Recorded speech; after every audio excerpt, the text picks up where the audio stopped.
सीताराम अगर कायम होता तो ददुआ ददुआ न होता, सीताराम सीताराम होता। तो ये दोनों लड़कों के हमारे एक तरह से पूर्वजों के ज़माने से संबंध थे। हकीकत यह है भाई जी कि सन 70 के दशक में मैं इंटरमीडिएट का छात्र था, मैं पढ़ रहा था। उसी समय 5 दिसंबर 70 को हमारे बाबा श्री गौरी शंकर सिंह, हमारे पिता श्री जगदीश सिंह, हमारे चाचा श्री राम बालक सिंह, 3 की हत्या एक साथ। देवकली गांव जो नज़र में आपको दिख रहा है, यही ही देवकली गांव है। हमारे उनके आजू बाजू खेत सब मिले हुए हैं। ददुआ के और हमारे एक तरह से पैतृक, आज के सैकड़ों वर्ष पहले से हमारे आजा बाबा के ज़माने से अच्छे ताल्लुकात रहे। नमस्कार दर्शकों, मैं आज मौजूद हूँ चित्रकूट जिले में और यहाँ पे मैं आया हूँ जमेहली गांव में, जो कि हमारे साथ जुड़ चुके हैं यहाँ के माने जाने जो कि जनार्दन सिंह पटेल जी हैं और जो कि शिव कुमार उर्फ ददुआ के जो है गुरु माने जाते हैं, लोगों के द्वारा बताया जाता है। आइए मैं इनसे जानकारी लेता हूँ कि क्या इनका पूरा नाम है। क्या नाम है शिक्षा आपका? हमारा नाम भाई साहब जनार्दन सिंह उर्फ बड़कावन सिंह कहा जाता है। जी जी। लोग बड़कावन तो अपना ऐसे ही उसमें चलते उसमें, लेकिन रिकॉर्ड में मेरा नाम जनार्दन सिंह है। पिताजी का हमारे नाम था स्वर्गीय श्री जगदीश। तो जैसे कि यहाँ पे देखा जाए कि यहाँ पे आपका नाम तो चारों दिशाओं में विख्यात है, तो जो यहाँ पे लोग आपको मानते हैं उस हिसाब से आप क्या कहेंगे? अब ऐसा है, देखिए, अगर इस बात का आप डिफिनीशन चाहें कि लोग हमें मानते हैं, तो ये तो अपने व्यवहार पर निर्भर करती है भाई। अगर आप हमारे यहाँ आए हैं, हम आपको सम्मान देंगे। यदा कदा जब भी कभी मौका लगा हम आपके यहाँ पहुँचेंगे तो आप हमें सम्मान क्यों न देंगे भाई। हम तो अपने यहाँ आए हुए अतिथि को अतिथि देवो भव मानते हैं। हमारे यहाँ कोई भी व्यक्ति आएगा, चाहे जितने छोटे तबके का हो चाहे बड़े तबके का हो, कुछ ना कुछ खा पी करके जाएगा और अच्छी खासी भली बुरी जो कुछ भी जैसी बातें होंगी, जिसका जो काम होगा, काम आते हैं। तो जिसकी कोई समस्या हुई छोटी मोटी उसको हल कर देते हैं। और इतने बड़े आदमी तो नहीं है, लेकिन किसी को कोई ऐसी छोटी मोटी आवश्यकता भी हुई पैसे कौड़ी की भी, तो उसका भी साथ दे देते हैं। तो इसी तरह में लोग हमें सम्मान देते हैं और अपनी कदर कर रहे हैं। तो जैसा कि यहाँ पे दर्शकों देख रहे हैं कि ये शिव कुमार उर्फ ददुआ जो है, जैसे कि ये गुंडा बना कैसे? देखिए, तो भाई आप गुंडा कहें या कि डकैत कहें, ये सब कुछ कहने को लोग कह तो जाते हैं, लेकिन हकीकत ये है कि कोई नहीं चाहता कि मैं बागी बनूं, डकैत बनूं, गुंडा बनूं। उसके ऊपर कुछ ऐसी परिस्थिति आती है, परिस्थितियों से वो समझौता लेते हुए आगे जैसा रास्ता उसने अख्तियार किया उस हिसाब से लोग उसका नाम ढाल देते हैं। अब आ जाइए आप, अगर आप कह रहे हैं कि ददुआ गुंडा बना, बागी बना, बदमाश बना, तो उसकी कुछ ऐसी उस समय की स्थिति परिस्थिति थी। और हकीकत बात तो ये है कि ददुआ वास्तव में बहुत ही सीधे साधे परिवार से था, अच्छे खासे खाते पीते परिवार में था। माता पिता इसके बहुत ही सिंपल व्यक्ति रहे। हमारे जो नज़र में आपको दिख रहा है, यही ही देवकली गांव है। हमारे उनके आजू बाजू खेत सब मिले हुए हैं। ददुआ के और हमारे एक तरह से पैतृक, आज के सैकड़ों वर्ष पहले से हमारे आजा बाबा के ज़माने से अच्छे ताल्लुकात रहे। और उसी तरह हमारे ज़माने में भी चलता रहा। लेकिन ऐसी कुछ स्थिति परिस्थिति आई कि हम लोगों को दूसरे लाइन में जाना पड़ा। तो ददुआ आपको गुरु मानता है, तो इसका क्या सच्चाई है, क्या बात है इसमें? हकीकत बात तो ये है भाई, देखिए, हमारे उनके अच्छे खासे तालमेल घरेलू संपर्क थे। आने जाने से, एक दूसरे के बाद व्यवहार से आदमी की प्रगाढ़ता बढ़ती है। तो ददुआ ही नहीं, ददुआ के गांव का एक और लड़का था जिसका नाम था सीताराम। और वास्तव में सीताराम अगर कायम होता तो ददुआ ददुआ न होता, सीताराम सीताराम होता। तो ये दोनों लड़कों के हमारे एक तरह से पूर्वजों के ज़माने से संबंध थे।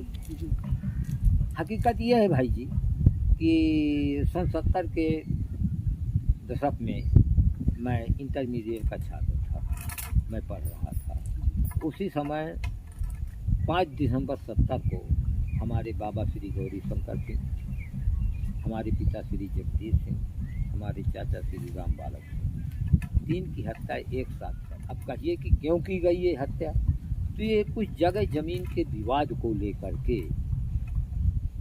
और हमारे स्वजातीय लोगों के अलावा कुछ उसमें बीच में कुछ ब्राह्मण लाबी के लोग शामिल हो गए। तो ब्राह्मण लाबी ने हम अपने स्वजातीय लोगों को इतना उकसाया और इतना क्या नाम से संबल दिया, इतना प्रेरित किया कि हमारे ऊपर वो ये घटनाएं कर बैठे। 3 लोगों की हत्या एक साथ हो गई। अब सोचिए कि जिसके घर में 3 हत्याएं हो गई तो उसके दिल से क्या गुजरेगी। उस समय केवल एक हमारे चाचा ही शेष बचे थे, इंद्र नारायण सिंह। ये लोग जा रहे थे करबी में ही शाम के टाइम 3 की हत्या कर दी गई और चाचा हमारे किसी तरह से बच करके निकल आए।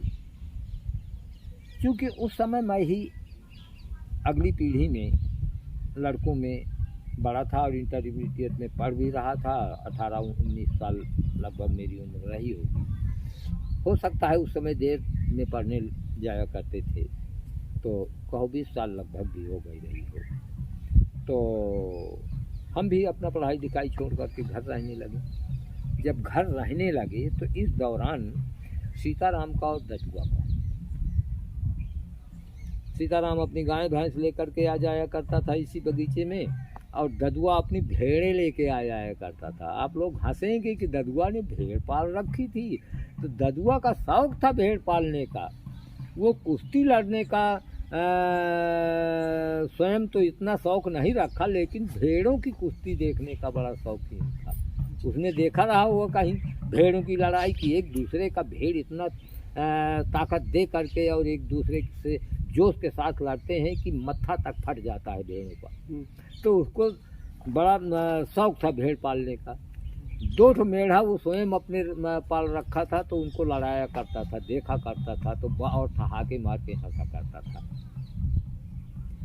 हुआ क्या कि जब हमारे ऊपर ये घटनाएं हो गई, मैं घर आकर के रहने लगा, तो ददुआ और सीताराम आए हमारे यहाँ। मैं गमगीन बैठा था। ददुआ सीताराम ने कहा कि भैया इस तरह में काम नहीं चलेगा कि आप मत्था टेक करके बैठे रहें, बुद्धिली साबित करें। हम लोग यंग हैं, हम में खून है, हम में भी जोश है, हम इसका बदला चुकाएंगे। तो मुझे कुछ संबल मिला। धीरे धीरे ये बात होने के बावजूद आना जाना बना रहा। क्योंकि हमारे घर में असलहे थे, लाइसेंस के भी थे। इन आजू बाजू के गांव में कहीं असलहे लाइसेंस के नहीं थे। कतिपय एक आध लोगों के पास रहे, हमारे पास तो 2 असलहे थे। तो असलहे लेकर के पहुंच जाया करता था, तो ये बंदूक उठा करके देखने लगे, खोलने लगे। तो मैंने ऐसे ही उसमें कहा कि कभी अगर इसका शौक है तो फिर इसको थामो, और क्या नाम से ये खोलने देखने से उठाने से ही काम नहीं चलेगा। कहा थामने की ज़रूरत जितनी देर आएगी उतनी देर थाम ली जाएगी। और भैया इस बात को याद रखो कि आप भले ही इस बात को दरकिनार कर रहे हों, लेकिन हम समय का इंतज़ार करेंगे और आपके निर्देश का, आदेश का इंतज़ार करेंगे। और आज ही हम कौल इस बात का करते हैं कि अगर हमारे पूर्वजों की 3 की हत्या हुई है तो हम 3 का बदला 6 से चुकाएंगे। तो 6 की हत्याएं हुई थी कि नहीं हुई थी? हाँ हुई थी। तो ये बंदूक और ये कट्टे आए कहाँ से? देखिए ये बंदूक कट्टे तो देखिए कहते हैं कि आवश्यकता आविष्कार की जननी होती है। जी जी, आवश्यकता आविष्कार की जननी होती है। तमाम आज भी कहीं भी सुनो तो तमाम जगहों में सुने जाते हैं कि असलहे फसलहे बन रहे हैं देसी। तो अपनी ज़रूरत के लिए जाने कहाँ से क्या खोज लेते थे। फिर अगर आपके पास दिल है, दिमाग है, पैसा है, तो जाने कहाँ से क्या आपको मिल जाएगा। आप तो ये बहुत छोटी मोटी बात कर गए कि असलहे कारतूस तो आपके पास पैसा है, आप खोजने लगे। ऐसे लोगों से जहाँ जिनके कुछ टचाई हो है तो आपको ढेरों मिल जाएंगे, एक दो की गिनती क्या है। तो इस तरह से पहले भी मुहैया हो जाया करते थे। तो जिस प्रकार से ये चित्रकूट जिला जो है ये डाकुओं का जो है गढ़ माना जाता है, ऐसा यहाँ पे देखा जाए तो यहाँ पे 10 से 12 लोग यहाँ पे जो है डाकुओं की उसमें जीते थे। यहाँ पहाड़ बहुत है तो उसमें छिप के रहते थे। अरे भैया मेरे, आपने तो ये बहुत अजीब बात कर दी। इसके माने आप इतिहास को और प्राचीन युगीन चीज़ों को नहीं जानते हैं। कहो कैसे? यह चित्रकूट की पावन धरती, यहाँ पर राजा राम त्रेता में बगावत काटी थी। भाई मेरे, 14 वर्ष का वनवास राम ने काटा था तो वो भी बागी थे उस जमाने के। वो सौरवंशी राजा पुत्र थे। कुछ ऐसी परिस्थिति आई कि वो कहते हैं कि मर्यादा पुरुषोत्तम वो परम ब्रह्म के अवतार माने जाते हैं, तो उन्होंने अवतार लिया था और जंगलों में रह करके जितने भी आतताई और राक्षस रहे सबका विनाश किया था। तो भैया चित्रकूट की धरती पर, इस बुंदेलखंड की भूमि पर और चित्रकूट की जैसी पावन धरती पर, जा पर विपदा परत है सो आवत यही देश, चित्रकूट महावर्ष रहे तुलसी अवध नरेश। क्या बात करते हैं, बहुत अच्छी बात बोली ये आपने।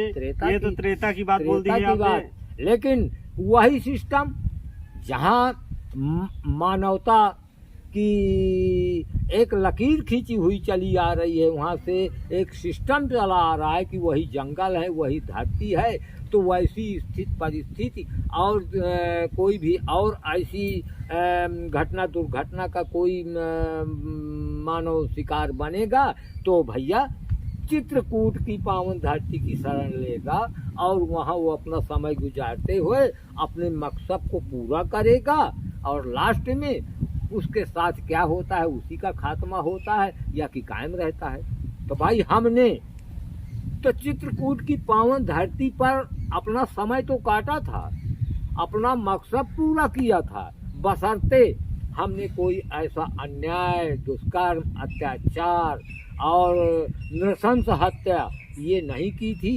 इसीलिए मालिक ने हमको आज इतना समय जीने का मौका दिया, आज हम कायम हैं। हकीकत बता दें कि बांदा पहले जनपद हुआ करता था, बाद में चित्रकूट 2008 में चित्रकूट जनपद अलग हुआ है। पहले छत्रपति साहू जी महाराज बना, इसके बाद छत्रपति साहू जी महाराज से हट करके चित्रकूट जनपद किया गया। ठीक है, तो चित्रकूट जनपद में भाई मेरे मैं कायम हूँ और बांदा जनपद में गया बाबा कायम है, जिनकी शुरुआत स्थित परिस्थिति को लेकर के सन 70 से हुई थी। सन 70 में मैं भी स्कूल छोड़ के आया था और 69-70 से गया बाबा ने भी अपने ग्राम के कुछ पंडितों से खुन्नस और दुश्मनी के कारण बगावत ली थी। इस लाइन में कदम रखा है। तो आपसे हकीकत बता दें कि हम लोग 2 आदमी जिंदा हैं, अन्यथा तीसरा आपको हमारे जितने हमने चेले बनाए थे वो भी नहीं रह गए।